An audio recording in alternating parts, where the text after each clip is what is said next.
Welcome to Tale of Immortal. This is a game based in Chinese mythology. Uh, they don't really have an intro built into the game. They put out several game trailers that showed the artwork and showed the gameplay and did a pretty decent job. I like this artwork, as you can see in the desktop background.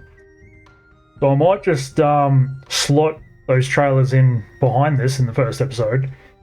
And hopefully they don't claim the video. I'm not. I'm obviously doing this as a hobby. It's not. I'm not here trying to farm YouTube dollars. So I'll play these videos, and if there is a problem, I'll just cut those out. And if they are gone and you want to see them, you can just look them up. You know, it's a great game, great artwork. It's really true to the lore and the mythology. That a lot of these stories, these Wushu and Zanjia sort of stories are based in. Anyway, I'll play the video.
But we'll jump in and make a character and show you what the game's all about. All right, created a character here. I've gone with surname GK and Hian. Essentially, this is Dark Traveler, basically. Male, lifespan 16 to 60. I'll get into that when we go to the next thing. Charisma, pretty. Being handsome or beautiful in Asian culture is very, very important. I think most of us know about the South Koreans getting surgeries for their 18th birthday. Yeah, it's very important for them. Whereas in the West, it is important. Like us average-looking people do suffer a bit, but if you're ugly and you can do your job, it's not really that big a deal. And I don't know personally, but it just seems from what I've seen in media that if you're ugly, you sort of cop it a little bit more over in Asia, especially. I mean, you just got to look at how Asian people will point and laugh at someone who's overweight, and they're telling you you're fat, and everyone's pointing and laughing. So, anyway, the realm here is chi refining. That's stage 1. It's early. They're broken up into different levels, so everything's broken into groups of 3. So you got chi refining early, mid, and late, and then later on you have things like half step, where it's like you're late, but you're in between going from chi refining to foundation. But on the early levels, the power levels are pretty low, so half step sort of doesn't really get represented or spoken about. It won't get represented in this game, but it's part of the mythology. We have internal traits, so this is like your good, evil, sort of neutral, how you deal with the world and interpret it. And it's very important because your internal trait and your behaviors will affect your cultivation. So if you're a good person and you do evil things, it's it weighs on your conscience. But in Chinese mythology or Asian mythology, it really fucks you up. It fucks your soul up. So you can never achieve enlightenment or anything like that, because deep in the core of your being, you've always got that guilt or that feeling from committing evil. So that's where some people can go on arcs where they're trying to get forgiveness or right the wrong or do whatever. Or if your previous incarnation of you, like because you've reincarnated, did great evil upon the world, then you will carry like really bad luck, and your soul's all messed up in your body, and then you got to spend like so many generations or so many reincarnations trying to atone for what you've done. The stain or the sin or the evil you've committed upon the universe. But generally, doing evil or evil cultivation techniques are like very, very quick gains, but in the future you have a lot of trouble breaking through, and you normally go insane and then are killed or just blow up. Selfless is a slow path. It's not necessarily all this, but if you're selfless and you're always sort of like a Buddhist monk, or a good portrayal of a Buddhist monk, where you're doing no evil and you're cultivating and whatever, and your conscience is clear and your soul is more pure, it's easier for you to break through at higher levels. I prefer the middle way. I consider myself to be good.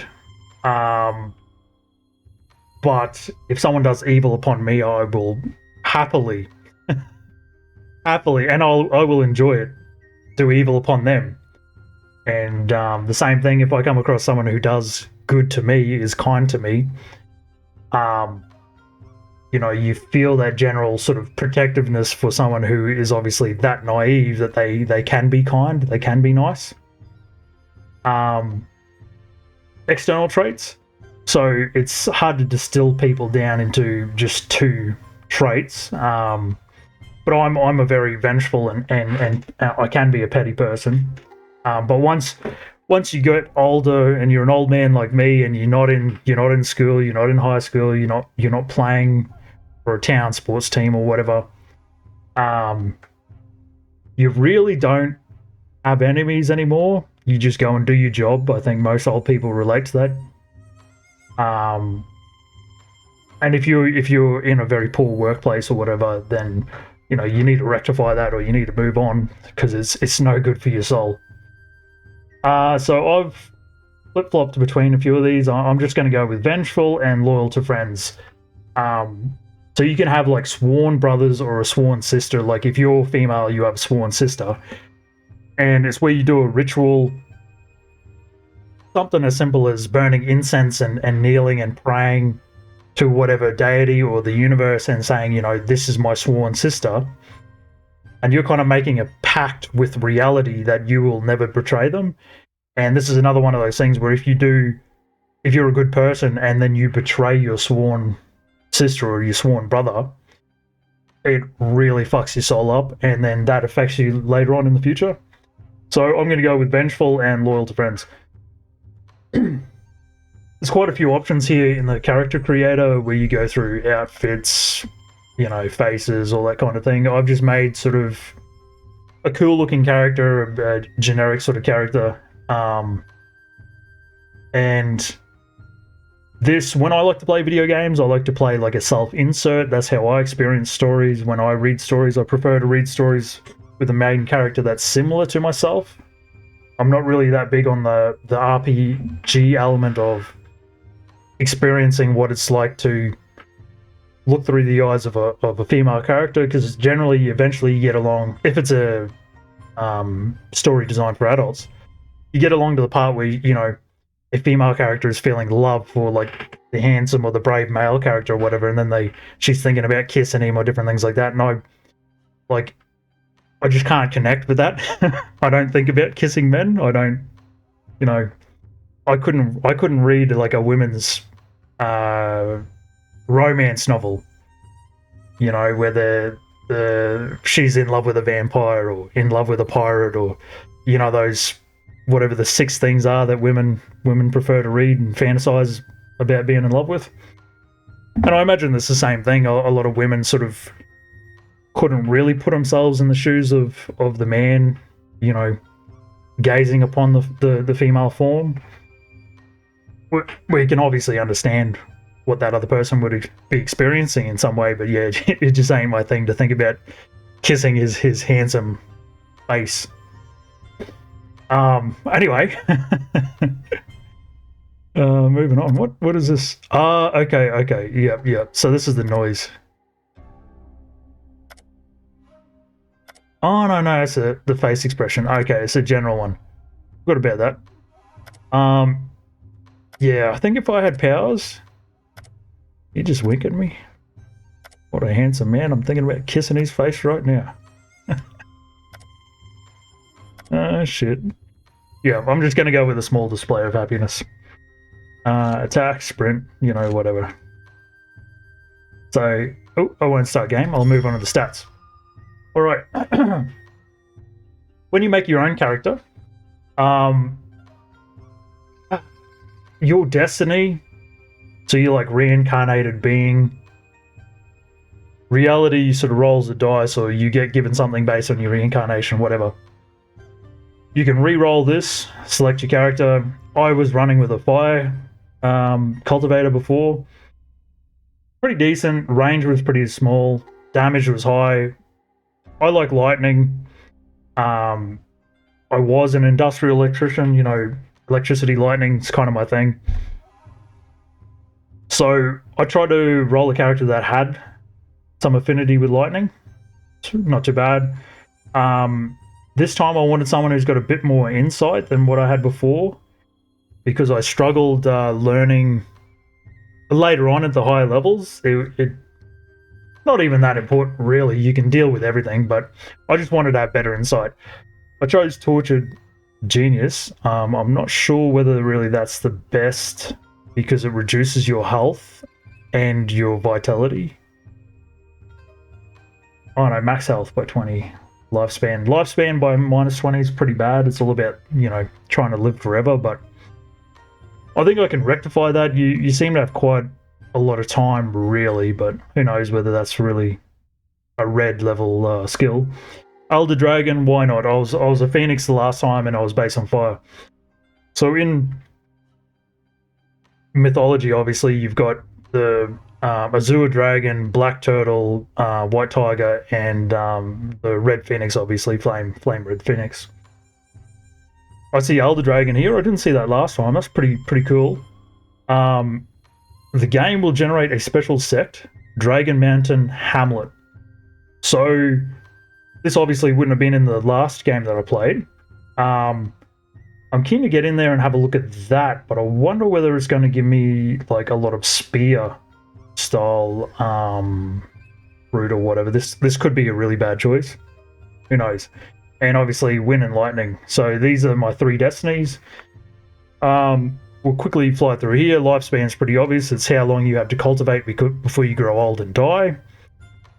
Because you need to break through the different realms or the different levels to eventually reach like a godhood, like Immortal sort of level. Mood, health, and stamina is how you interact with the world maps, events, and essentially your movement upon the world map as well takes your stamina, so it's all tied in together. Vitality, pretty clear. Health and energy, so that's your chi levels. Or mana levels, however you want to think about it. Focus is using items or learning new skills. You can track certain people on the map, so like a sworn brother or your soulmate, which is essentially like your Dao companion in this. I'm a bit of like a harem god style guy, so I'll probably end up with one wife and a couple other partners in this, is what they're called, but essentially like concubines. You can do whatever you want, but essentially just gives you more allies in the map that you essentially just end up helping them more than they help you. You get mothers, you get adoptive parents. It's a pretty well designed game. It's pretty true to the mythology and the story of cultivation. So I'm really impressed with this game. Luck, essentially in Asia. They love gambling. I think gambling more than anywhere else, really.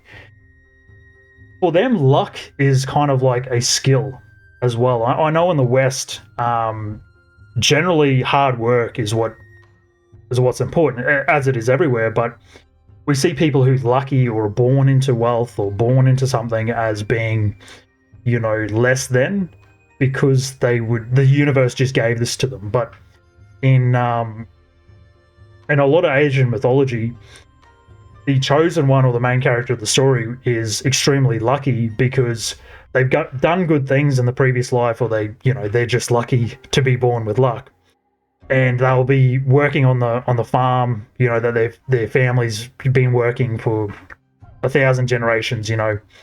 Just poor villagers exploited by everyone, and he'll be tilling the farm, digging in the soil, and he'll hit like an item or a sword or a spatial ring or something like that, and then there's the grandfather in the ring or whatever that starts training him and sets him out upon the world, and that all started because of his high luck. Your insight is your comprehension ability for learning new things. The previous character I had, his was pretty low, and I just had to continually keep learning certain skills and to be able to complete the comprehension of the manual. Not really a big deal. You can sort of work your way around with all these traits, especially on the lower difficulty levels. This is on normal. I prefer high fantasy where there's a lot of energy and magic in the world, and so all the damage is normal, all the resistance is normal. You can punish yourself in higher difficulties. I'm a father, and I spend a lot of my time studying at the moment, and I just don't have the time that I had when when I was a teenager. I can't brutalize myself to get that nightmare completion. I'm just an old man. So reputation's pretty clear. Charisma, like I discussed before, it's probably not full on correct to say that in your appearance is very important in Asia, but I do think it's more of a factor than it is in the West, especially with current day politics and current day social engineering, where we're sort of redefining how we treat people, and some of it I think has gone a little bit too crazy, but in general, the rough idea of treating everyone a certain way is as equally as possible is of course always going to be the best method, but if you need to lose weight for your health, you need to lose weight. If you need to put weight on because you're an unhealthy weight, then you need to put weight on. I think everyone should exercise. I think everyone should at least listen to some philosophy, build up some sort of stoicism, listen to your elders to a certain degree if they have knowledge in the area. If they've completely destroyed their life. You've got two different versions of someone who's living in ruination. Is the person who's made the mistakes and learnt, but they're that old now that they can't fix their own life because they don't have the time, and they pass on the wisdom from those mistakes. And then you just have other people who just completely ruin themselves and never learn, and then they give advice and it leads you down that same path of ruination. Yeah. Anyway, we'll move on from that. Attack, defense, travel speed. Travel speed is how much you can get done in a month. So the map's broken up into squares. How far can you move in those squares? How far you can move on the map in a day is your travel speed. Crit resistance, agility and travel speed. Well, agility's in your combat, so high agility is actually quite good in the combat, but if someone's like 1 or 2 realms above you, it kind of doesn't matter. Critical damage resistance, just self-explanatory. Martial arts, spiritual root is a little bit unique to Asian mythology. You can have roots that grow not necessarily into the shape of a spear or a sword or a fist or whatever, but they can in some instances. And you can eat this fruit and your swordsmanship will improve. And the best way to explain that is if you imagine the universe as having a will of some form, kind of like a dream, as if the universe is a dream. And when we saw an edged force, like a sword strike or whatever, we gave it the name sword. But that edged strike or that energy had always existed, that sharpness. In a finger strike. So there may be like a universal focal point. Is it neutron stars where they have collapsed and they're collapsing in on themselves and they got that beam of energy coming out of the side? You could consider that a finger strike, but that would be the highest level, god level. Like you'd have to be like basically before ascension to be learning from a neutron star's finger strike, a palm strike, maybe it's a black hole where as you reach out with your palm strike, nothing can escape the palm. So it's kind of, think of it simplistically. Like don't get too esoteric. It's just the energies of the universe, and the universe is a living thing, or like a dream or a cycle. And we have just put names on things as we exist within it. And the human form itself, just to explain quickly over here, righteous and demonic. Righteous doesn't mean angels, although they can be creatures that look like angels. Demonic is essentially an animal that has achieved wisdom or achieved some knowledge in one of these things or some of them, and it has developed a core within its body that grows as they cultivate to different levels. And as they reach different heights or different realms, they can then start taking on a human form, because the human form or the humanoid form is the perfect form for the universe. It's what the universe is striving towards. And humans, kind of all things like with the amount of energy, will spawn from nothing. So even if all the humans were eliminated from a universe, like the universe was killed off, as energies slowly seep in from other realms or the chaos space around it, it will spontaneously start spawning life back into that universe. So normal peasant humans will just come into being. Animals will come into being. The earth energy, spiritual energy, will create land, and the water will create water, and fire will create the fire of life, because we have a flame within us, a living flame.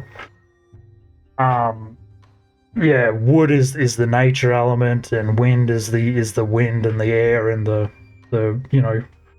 lightning is one of the other energies. Lightning's kind of like a distillation of the chaos energy, even though from the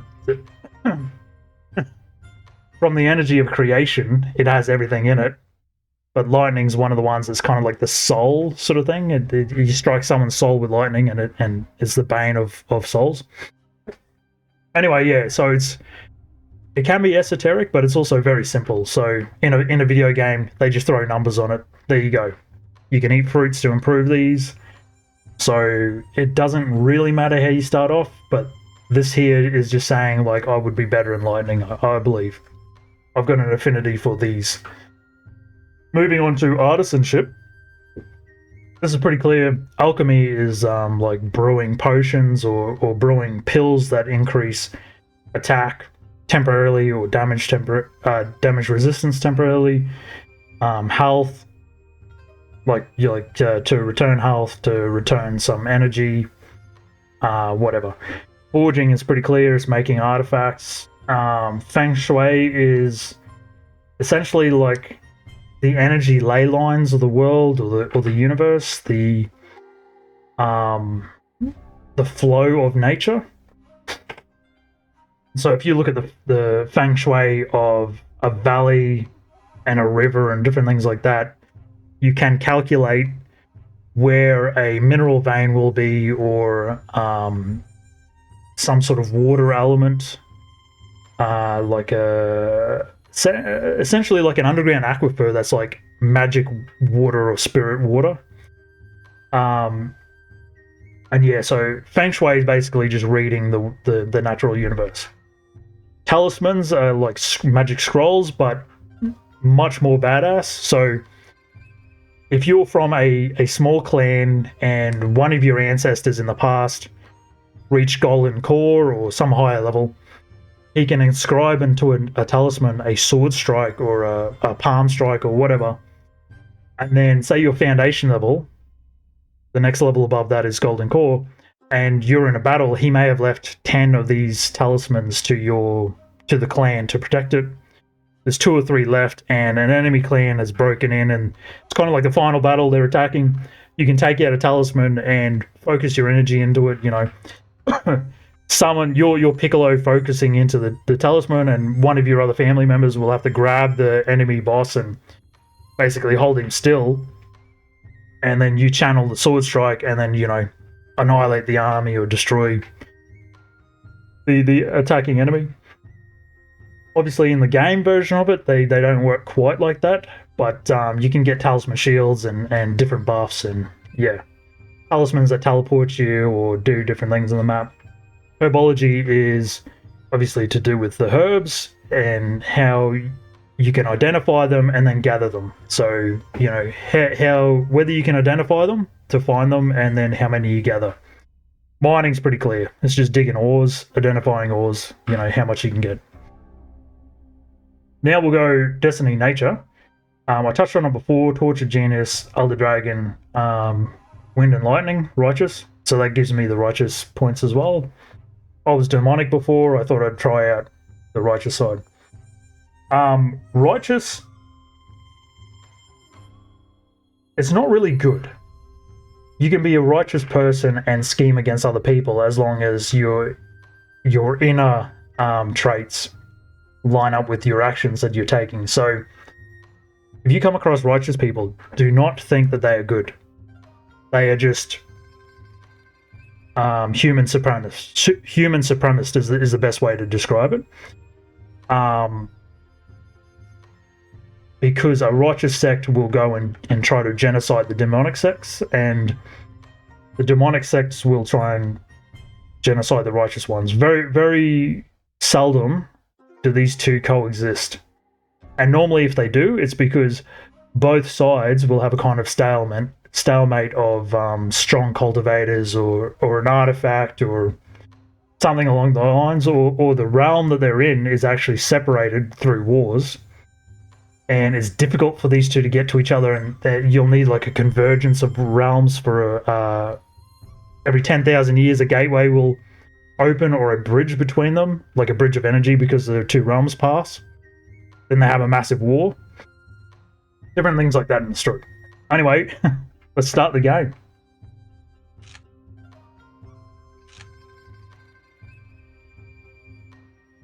Pangu, he's a famous mythological being in Chinese mythology. In creation, he separated the heavens and earth and cleaved. He had a giant axe. There's his axe there. He cleaved heaven and earth in half, and then he pushed the sun and the moon away from each other. And in his act of creating basically the realm that you're in, he uses up all his energy and then dies. I'm pretty certain from memory. So you'll find a lot of these characters who are holding up some sort of ideal of good or evil or self-interest or selflessness. A lot of the stories are pretty mad, pretty awesome. And as you see, the manuals are being generated. There's literally 43,000, 44,000, 45. They are slight variations of each manual, so there might be, let's say, 4 or 5, maybe 10 manuals for each route that change how the attacks go, and then each of the extra ones are just different variations of that.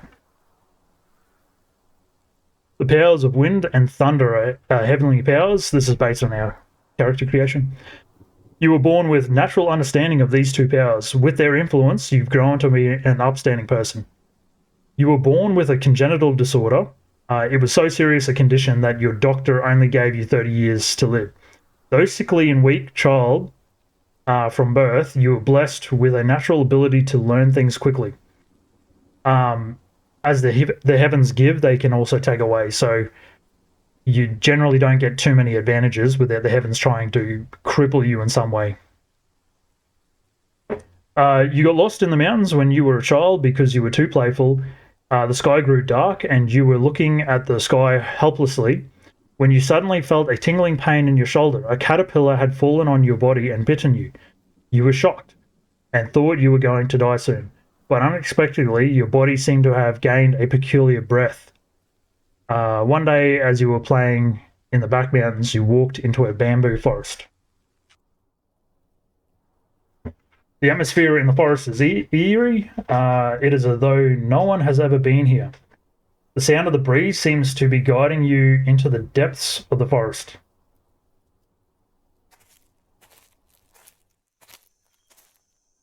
A stone tablet catches your attention. You feel yourself drawn towards it.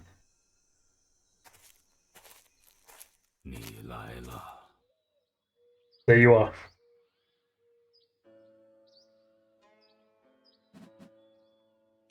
This盘棋已经下了3000年了，没有开始，也永远不会结束。你亦可以称之为八荒山海图。Yes, yes, and this round of Go has been going on for 3,000 years. It didn't have a start, nor will it have an end. You can call this board the map of the immortal world. Who are you then? 你可以称老夫为 You can call me 三。 Zhang Song.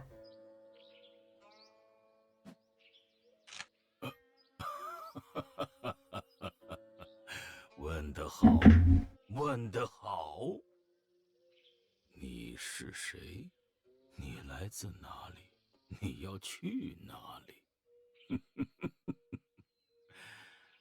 啊，小友，不如我们先手谈一盘如何？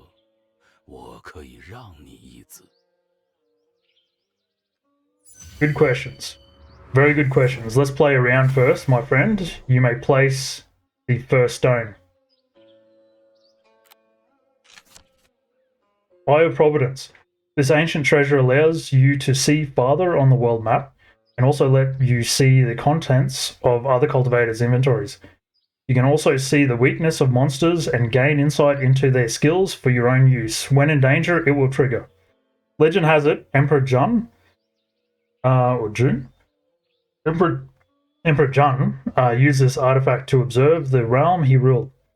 Nothing can be hidden from the Eye of Providence. This is the artifact I went with before. I'll probably go with it again. Essentially, it gives you the super abilities of monsters or demonic beings. Bagua Jade.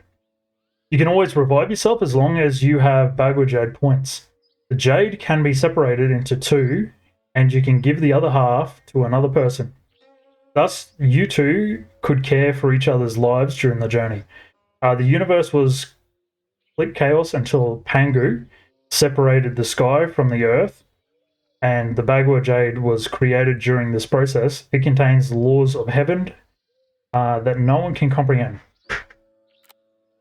So that's just extra lives, basically, as it says. Mythical Gourd. Existing from the beginning of time, this artifact can absorb monsters into it and refine them. After refining, the monsters will be intelligent and will follow your order. Yeah, so that's probably like translation issues. So the monsters are already intelligent, but when you refine them, they gain the knowledge that you are their master and, then follow your orders. They can understand you. It is said to be the artifact of Yuanshi Tianzun, the lord of the primordial beginning, before he became an immortal. Its owner can refine monsters in it for future uses. So I'm going to go with the extra super.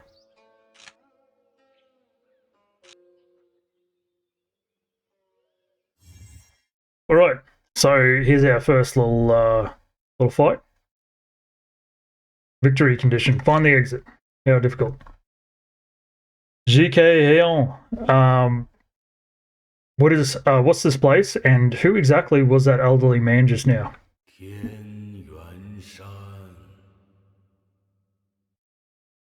到天元山来，我会一直在天元山中等你。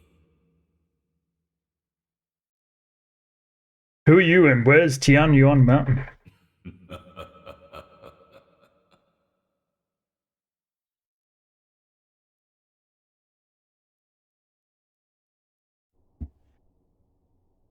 Tips will pop up in top left. No. Disable. You old bastard.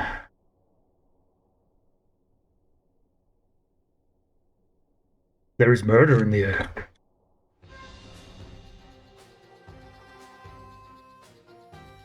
Oh, I better be careful. Was that a line in, Oh shit, this is fucking awesome.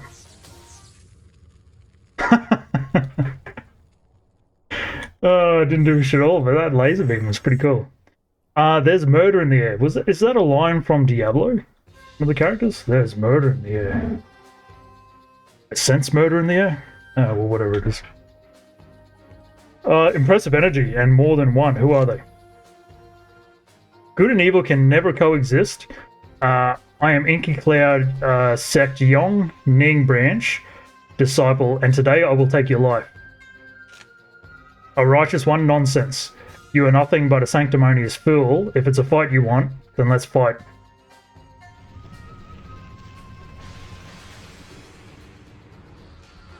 This must be one of my ancestors here. He's just blasted both of them into the hell of being electrocuted.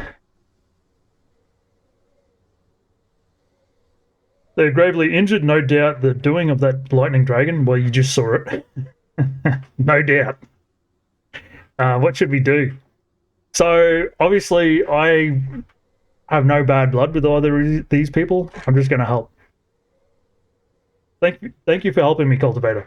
I am Tong Yushan, a disciple of Inky Cloud Sect, Young Ning Branch. I carry a recommendation letter. You appear to be a rogue cultivator. Yes, I am. If you have nowhere else to go, you can use this recommendation letter to join me at Inky Cloud Set, Yongning Branch. It's going to get annoying saying that until we meet again. So there's the invitation letter. I'll check this Sheila out. They're greatly injured, no doubt. Okay, yeah, certainly is. Thank you for saving me. I am Yushiru Rui, a disciple of Ultimate Void Sect. Fuck, that is a cool name. Yongning Branch. So Yongning is the region of the map. Okay. My sect sent me out to look for talented new disciples. When I ran into bandits, I have a recommendation letter here. If you have nowhere else to go, come and find me at Ultimate Void Sect. Until we meet again. So the branches are in the different parts of the map. But I do not need these people because there should be a dragon branch out there somewhere.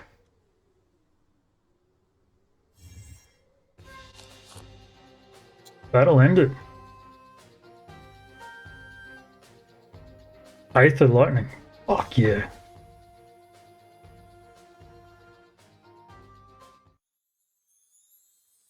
Sect token looks a bit different now. What's going on?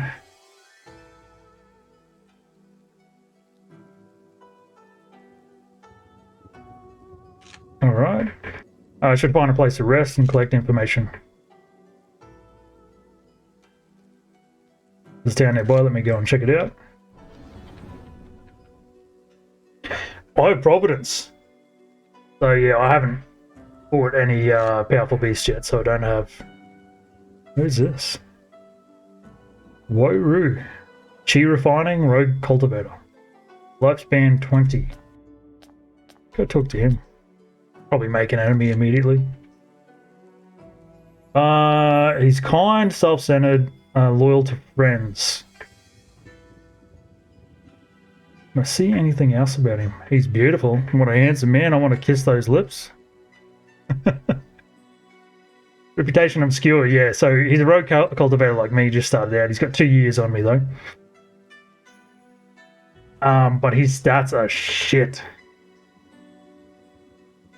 Think he's got more life than me? What do you want to talk about? Small talk.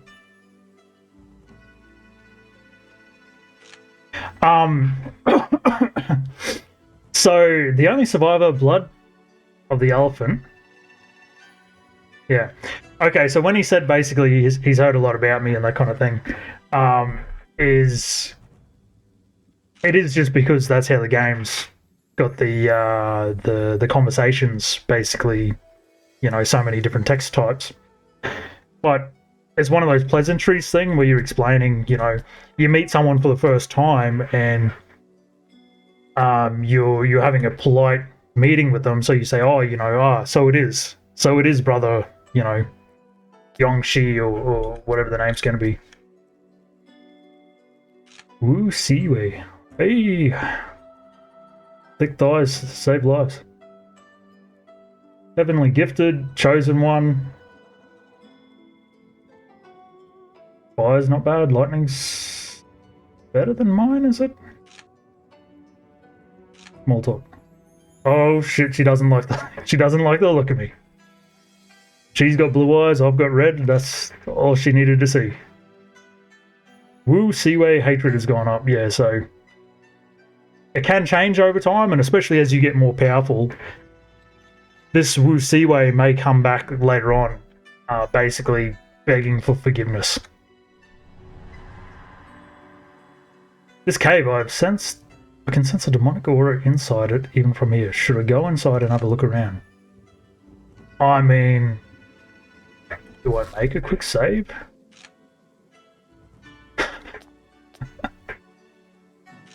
Man Poozy, the chosen one, 3 reds. Reborn Saint of War and Torture Genius. I know your pain. Rogue Cultivator, Chi Refining late. Immortal. As a huge admirer, I've longed to meet you for some time. Yeah, well, okay. Kiss his lips too. Oh yeah, let's do it. I'm part of the what is it? The F5 sect, the save sect. Is this the habitat of wood sprites? The wood sprites seem to be guarding this chest. It must contain resources they've looted from somewhere. Let me see what they've got there. Shooting laser beam, that's it. How'd you mean? What did I get? Ooh, Chi Refining. Sin King Stone Ring. So this is a spatial ring. Basically, interspatial ring. Spirit Stone, which is your money. And some health potions and mana potions. Is this the interspatial ring people often talk about? Can't believe I could come across one here. So depending on the setting of the mythology, whether it's high magic or low, and normally the starting realm that the character starts in is like the backwaters kind of world. Finding a spatial ring is like a legendary thing that normally only kings and queens in that area have, and then as you move to more powerful realms, interspatial ring ends up being nothing. So this is one of those realms where having a spatial ring is still decent, but every cultivator can get one.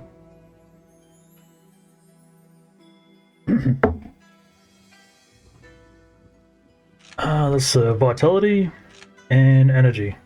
Yeah, that's what I call it. Yep.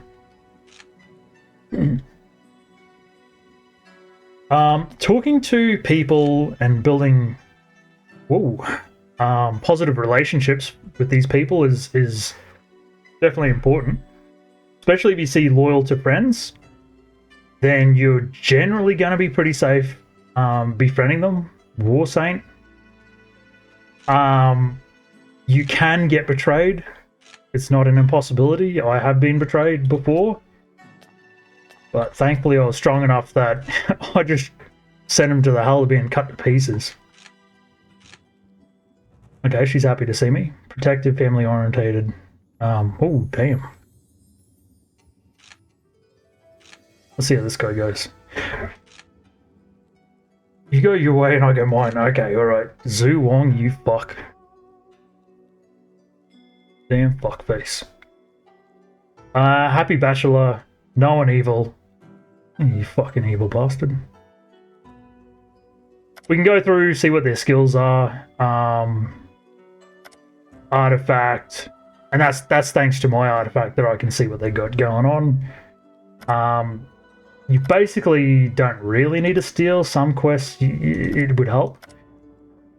He's by himself, social. He's already got 3 enemies. I'm probably going to be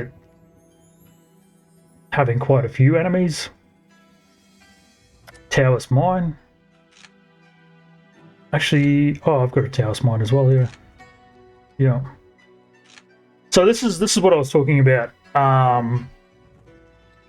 This Taoist Mine is kind of like your soul as well. So if bad things happen, or you do bad things, or some story thing happens, you can lose. Nameless, the beginning of heaven and earth. Name the source of all things, not one, many myriad pursuits. Unpredictable mystery encompassing all you.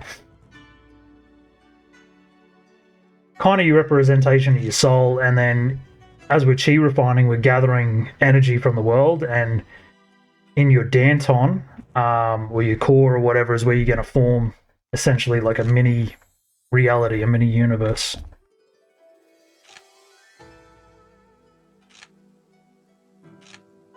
It's been a pleasure conversing with you. Well, thank you. Yi Gong. Oh, enemy already. You didn't like me talking to Z, you bastard. I try not to kill people until they've done something like pretty bad to me. Stable roots. Hey, -10. That's pretty bad. Demon of the North. That's a pretty cool title. Hang Boulder. Okay, he likes me. Now, I want to explore the map, but I'll go to the quest first. So if we have a look here, this guy's got, I think he's the Heaven's Chosen or whatever when they've got that symbol around him. Road Cultivator. So if we click on him, Chosen one, yeah. Yeah, loyal to friends, faithful, upstanding. Let's see if he likes me. Yeah. So what you can do is talk to all of these people individually, or basically pick out the ones with the best personality that you can see. So let's check her out.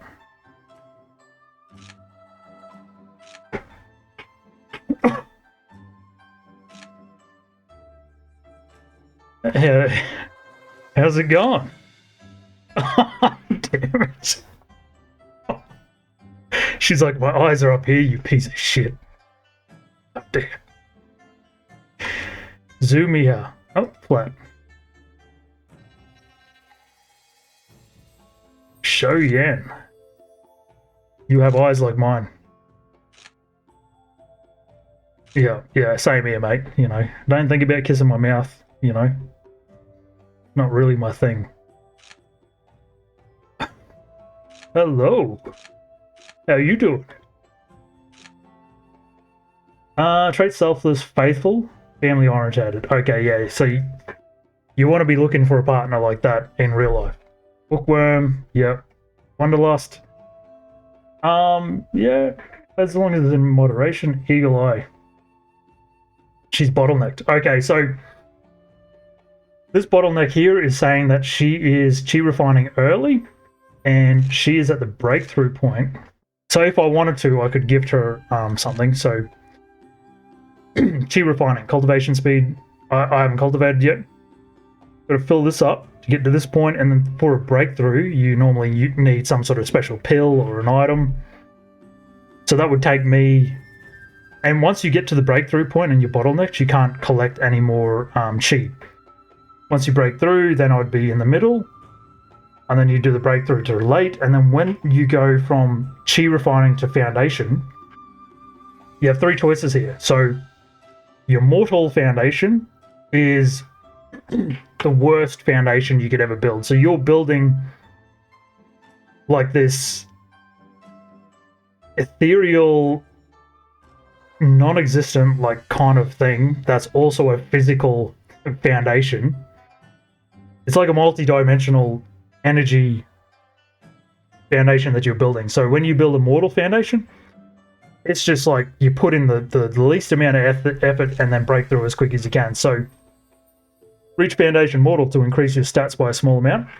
Foundation mortal requires 1 of the heaven and earth treasures from below. So fire jade, jade dragon frost, scarlet fruit, millennium stalactite, dust flower, sandberry bone. Now you're going to get bombarded with a lot of information in this game, but it is very, very simple. Just hover over it, look at it, and read the description. So fire jade, if I'm looking for that, and I want to build like the shittiest foundation,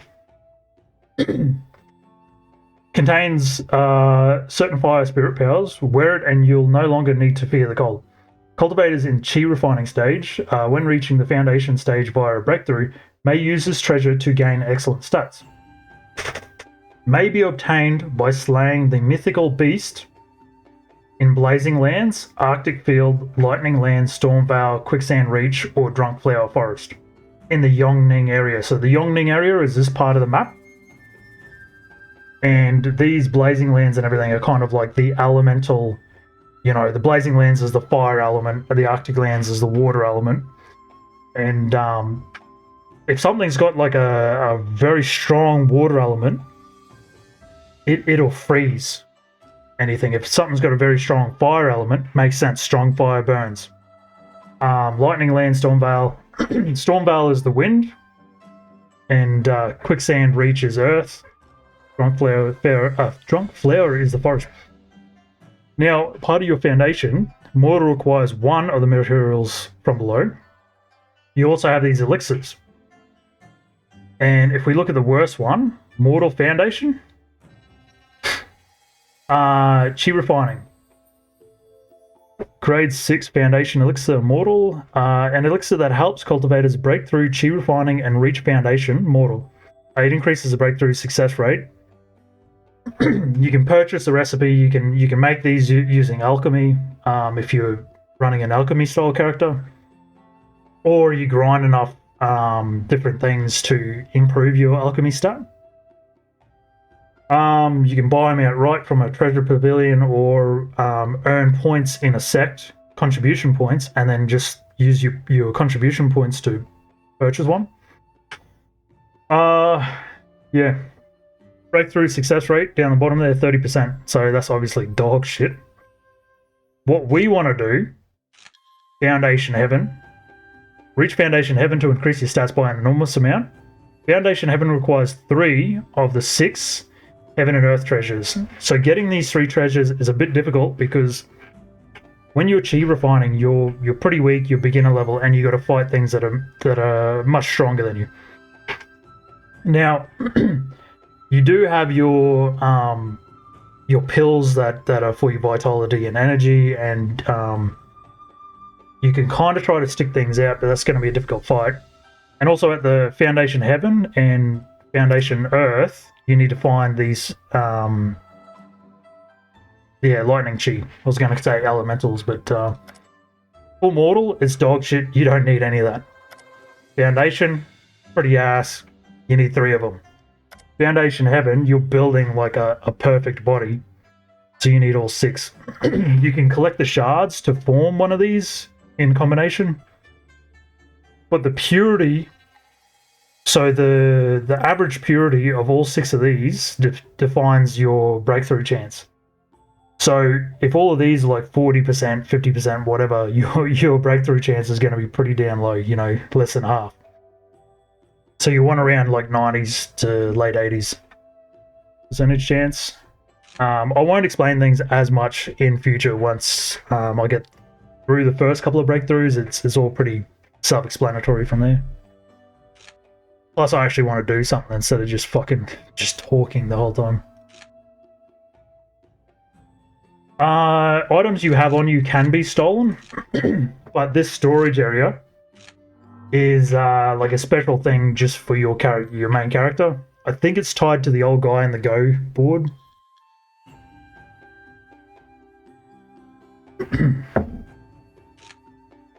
So, ask for information. Ask the tavern owner about Tianyuan Mount.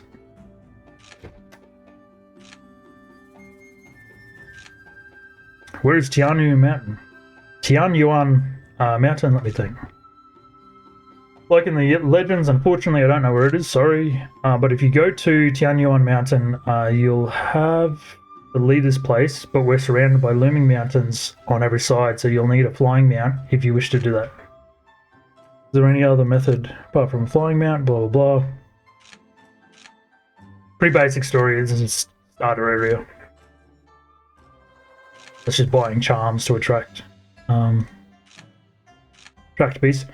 You can also go into the tavern here and buy a drink for everyone. We basically don't have really any money, but once you do have quite a bit of money, you can start buying everyone a drink to improve the relations with everyone. And if they already hate you, have some hatred, slowly you can wear that down. But in generally, if, like with real life, if someone doesn't like you, then they're never going to like you. So why bother? Excuse me. So what I'll do is talk to every important person I can, and then rest and move out.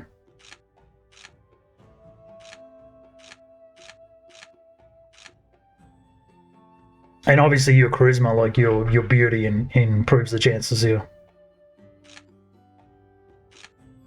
Oh, stamina too low. There we go. Let's go stay at an inn. 50 spirit coins. This goes up as you go on.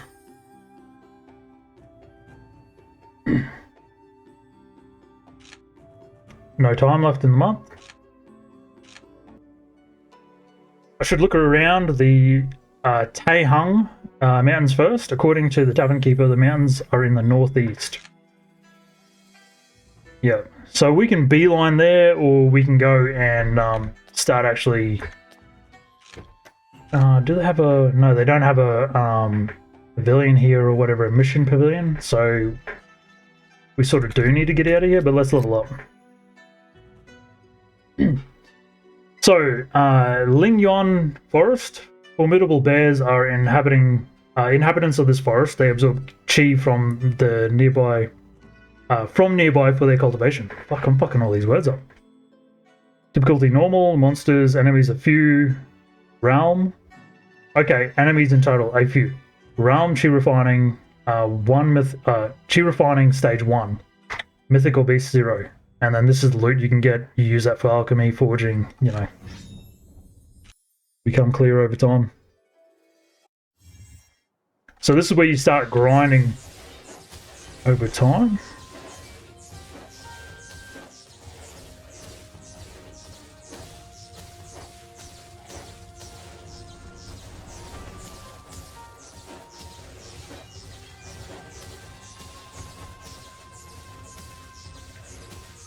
So this might seem pretty monotonous, pretty boring, but I don't have any special abilities or anything yet.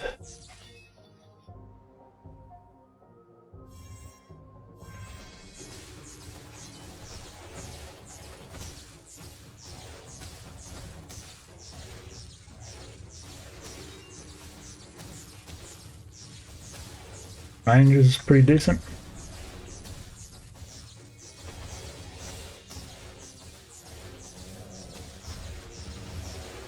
Obviously I don't want to get hit by him.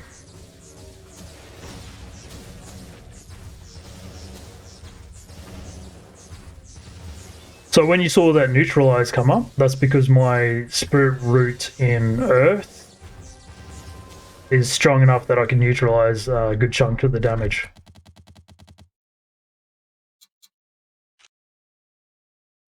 My other character, actually, his luck was high enough that I was getting very good manuals.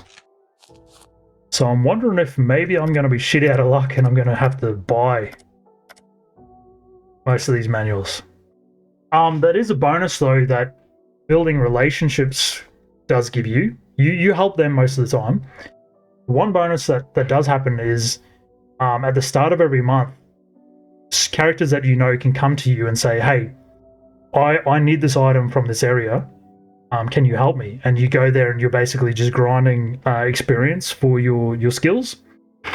And vice versa, they can show up and be like, hey, hey, sworn brother, I've heard that you don't, or I can see that you don't have a high quality skill. Like they might say you don't have a motion skill. So I've heard there's one here, let's go in there. And you go in there and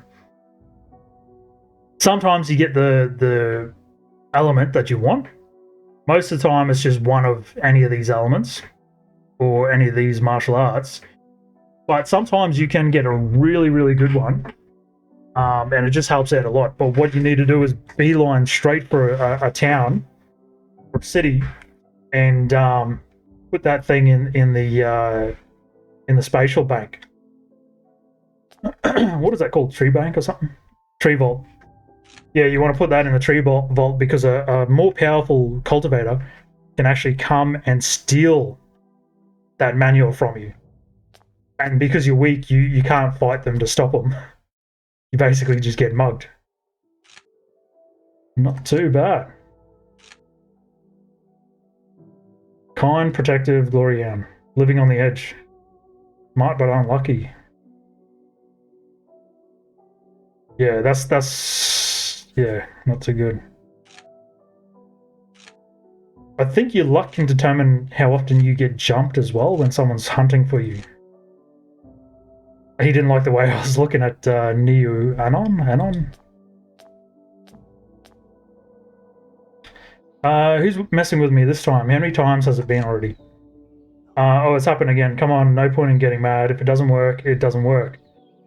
You can't expect a normal person like you to just move a mountain. You've worked hard enough. I won't accept this. As long as I'm still breathing, I'm going to show this mountain who's boss. Perhaps there's really a mountain god watching somewhere up in the hills. You trying to move the mountains may have enraged him. No way there's a mountain god. I'm a weak little demon maybe, but not a god. What god would trap our poor village inside these mountains? Well, only a god could revive the plants you dug up and return the rocks and soil back to their original place. We've all been digging tirelessly, and yet our hard work is to no avail. I can't just sit down and accept this result. This guy's just fighting entropy non-stop. Come on, you know commoners like us can never move mountains. Even if the whole village pitches in, we won't see any results in this lifetime. Wise old man. Foolish old man. Even after my death, my son will take over. Wasted manpower. And after his death, his son will take over. I trust that one day we'll move these accursed mountains for sure. And he's like, you know, fucking idiot. Would these people believe me if I were to say that the mountains have actually been protecting us all? Yes, I would believe that.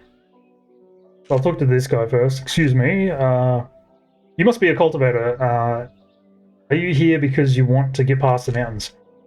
Yeah, you've been living here for ages, right? Do you know any way to do that? Every once in a while, some youngsters like you would arrive, hoping to travel to the outside world. You're not the only one. We too dream of the world out there. That's why I'm leading my family and the other villagers in a quest to dig through the mountains in the hope of creating a path. But we've noticed that there's a monster in the mountains that can control the plants, soil, and rocks. It keeps meddling in our plans. Every time we dig up some of the soil and rocks and move them out of the way, we'll find them moved back to the same spot the very next day. Massive act in futility. How many generations are digging at this fucking mountain? Cultivator, if we do not get rid of this monster, we'll never reach the outside world. We need someone capable like you to take this monster out. Controlling plants, soil, and rocks sounds like the doing of a mountain god. Are you a villager of Yukong Village? Yes. I'm here in the search of a way to get through the Taihong Mountain. Oh man, I'm butchering all these names, I'm sure. You just mentioned someone protecting you all. What did you mean by that? I'm not sure if it's human or not, but there's this invisible force. It keeps getting in the way of the villagers' mountain-moving plans. But I've never harmed the village. But it's never harmed the villagers.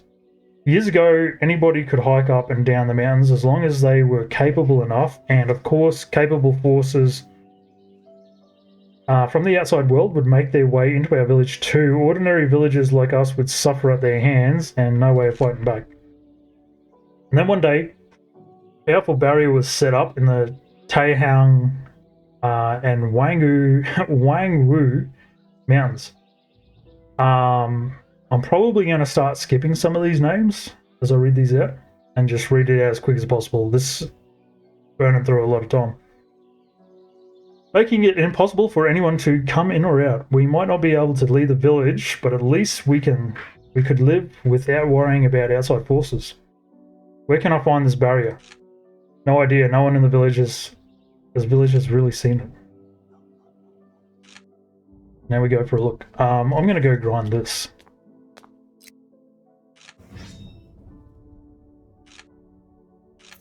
Take a few pills.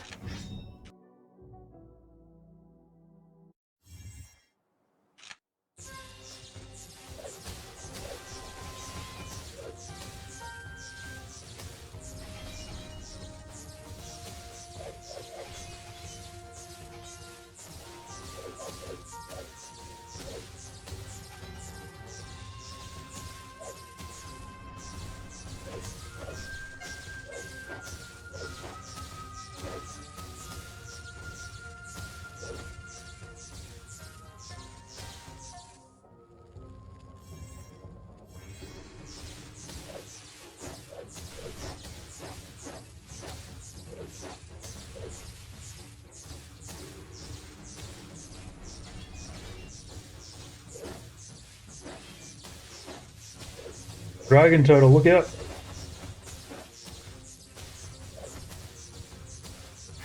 Oh shit. See, I got no special abilities or anything, so I just gotta tank it. Venom sac.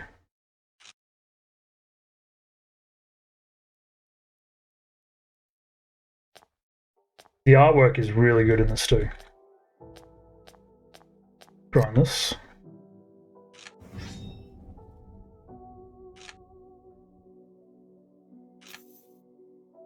That's some good grass. Wind dew. Dew containing essence of heaven and earth. Use to recover vitality. Nice grass.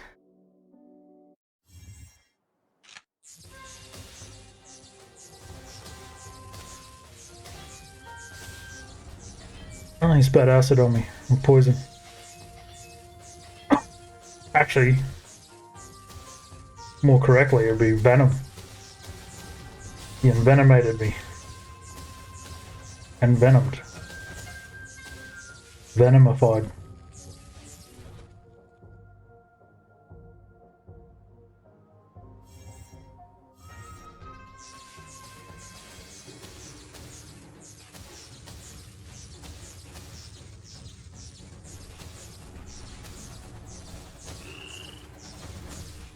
That is a scorpion toad.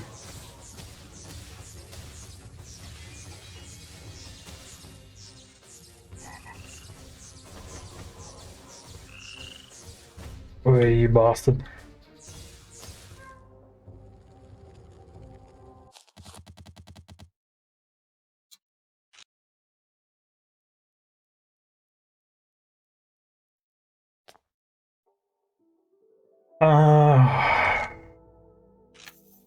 Let's do it. Wait a second, come on. The foolish old man removes the mountains. You head up the hills, look around, soon noticing a huge, powerful array standing in the mountains. Whoever set it up must be a true expert in arrays, as they were able to perfectly combine the shape of the array with the topography. If the owner of the array didn't want any intruders in the mountains, even a high-level cultivator would not be able to enter the area. However, here you are standing in the center of the array, yet you're moving around freely, unaffected. So they've let me in. After investigating around a bit, you locate the array core in a cave that's quite close to the Yukon village. It's in a rather obscure location, and you don't think even the villagers know about it. Let's go in there. As soon as you approach the cave, you get a sudden whiff of danger. Seconds later, a white figure comes charging at you from inside the cave. You're already prepared and nimbly dodge the attack. Not bad looking. You scan the newcomer quickly and recognize it as a Jagu. Jagu barely leaves you time to regroup and comes charging at you once again. Jagu woman walking down the street. Jagu woman. Oh, it's much harder to hit this beam. The fire one sprays out in the cone, kind of like her attack. So I'm struggling here a little bit. Yeah, I got a Jagu woman walking down.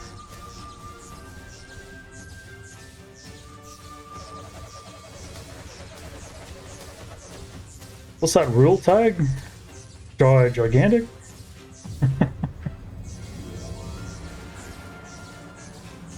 Ah, yeah, so my dragon eye has just analysed her attack there. Oh, I'm messing her up.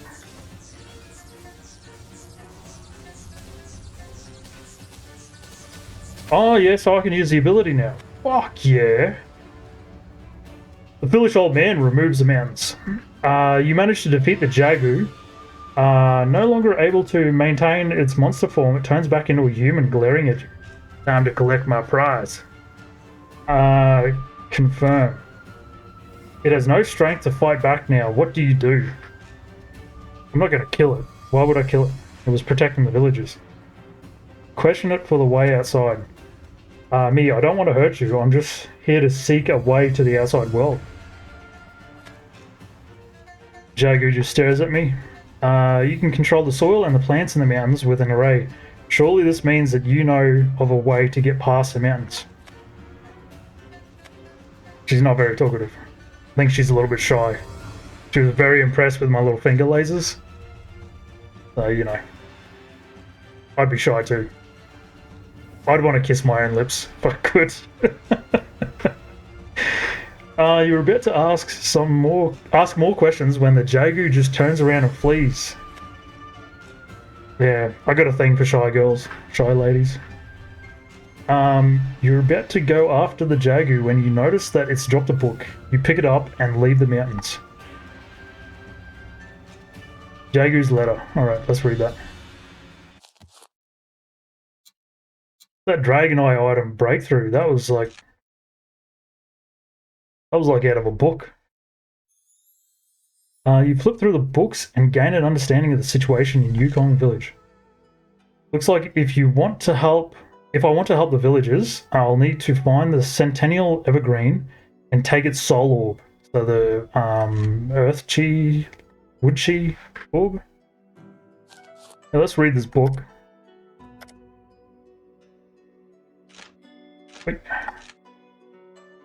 I've underestimated the villagers' determination to reach the outside world. They're attempting to dig through the Taihang mountains with brute force. As much as I respect their perseverance, if they keep uprooting the plants, it will really mess with the spiritual energy in the mountains and render the array ineffective. But I don't want to hurt these people either. What should I do? The villagers, satisfied with their lives, have become eager to explore the outside world. They sure have no idea how competitive the cultivators are out there and how they do anything for cultivation resources. These much less ambitious villagers don't know what they're up against. Sorry, excuse me, I'm dying here, I gotta get out of here. Alright, excuse me. The villagers, satisfied with their lives, become eager to explore the outside world. They sure have no idea how competitive the cultivators are out there and how they do anything for cultivation resources. These much less ambitious villagers don't know what they're up against. I paid a huge price to collect some of the materials for constructing the natural array between the mountains of Tanghang and Wangwu. I'm still missing the Evergreen Solar Orb and Primeval Vine, but the array I constructed is adequate for warding off intruders. The eye of the array is unguarded, but there's nothing much I can do about that. That's why I could walk in.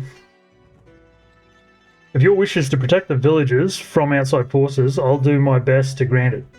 Years ago, so she's talking to someone else, I was able to learn the construction method for an epic array of a true master. If I can set up the array utilizing the Taihang and Wangwu mountains, it should be great for defense.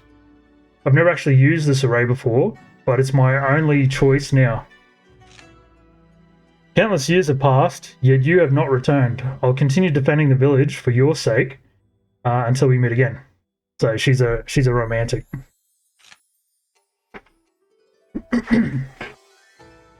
I'm going to imagine the guy she's protecting the village for is probably dead. But who knows, he might show up again.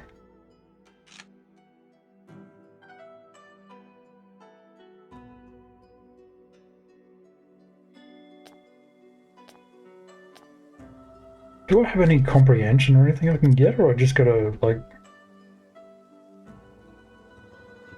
I wouldn't have any sand, would I?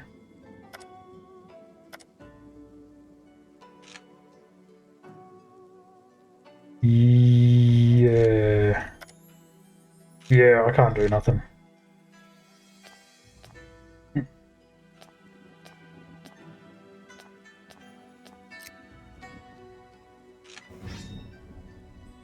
So I do need to progress in the story before I can really do anything.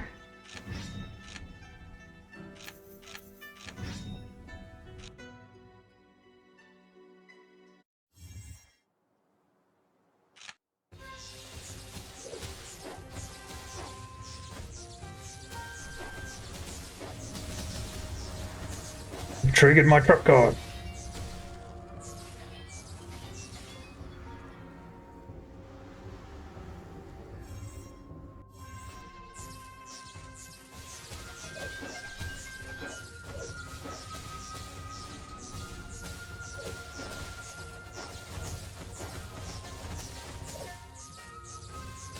Now, the benefit of the fire cone attack is obviously once these guys get up in your grill, it's shooting out like 3 or 4 blasts of fire. It's going to hit all of them and do more damage. So obviously hitting your target is a lot more important when you're firing a single beam.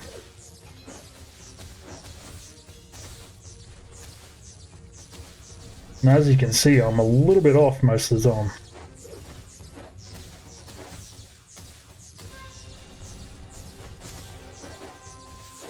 Oi, fuck. I walked right into that.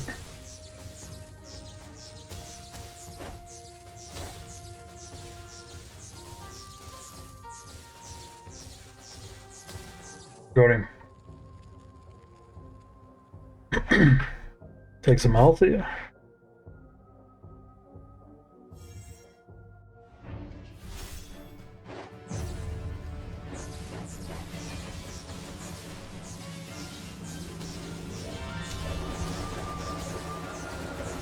Yep.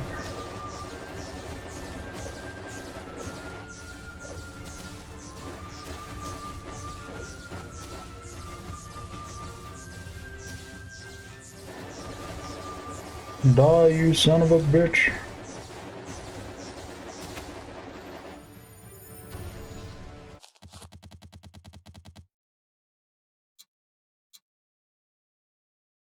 Evergreen Solo. So that'll be a quest item. Normally you get a wood chi from these guys.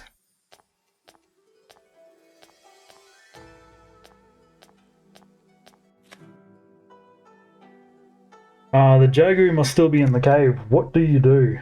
Give it the materials.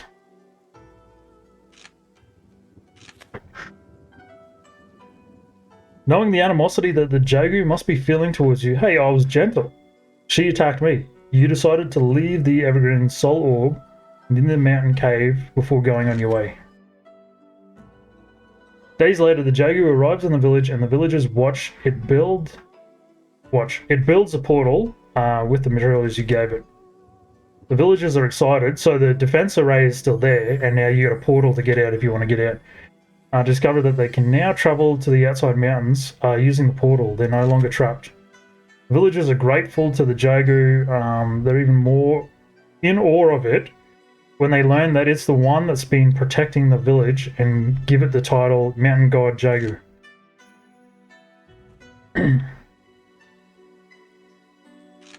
Okay. I'm just going to do a few of these to collect some resources, map out the area, and then portal my way out. It's probably a waste of time, but you'll get to see me waste my time, and then you can do it more efficiently when you play.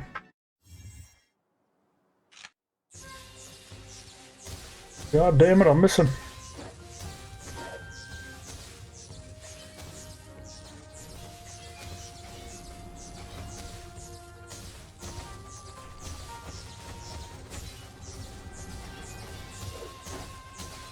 Little fox person, get him. Get it.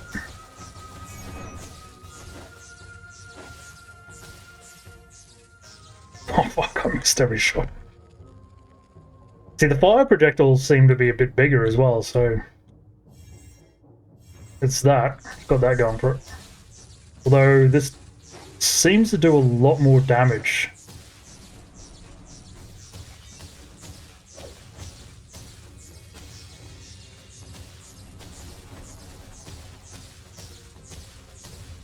Poison. Or venom.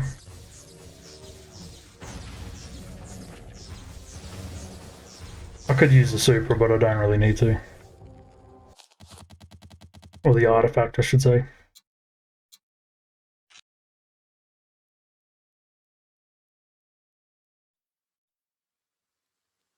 Alright. Let's just map out the mountain range, because I will not be back. Can I talk to it? No. Yeah.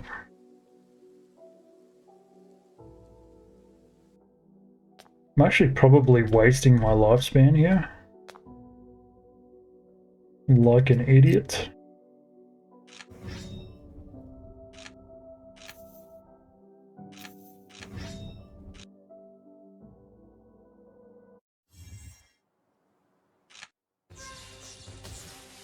I'll finish this battle and then call the episode here. Well, after I do the next section of the map.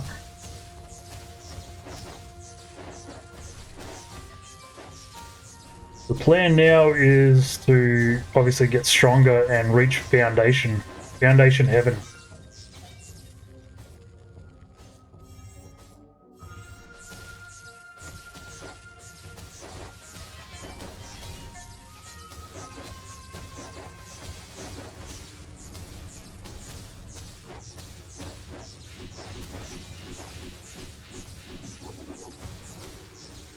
I believe that is a pig that has taken human form. Is it? Or is it a man?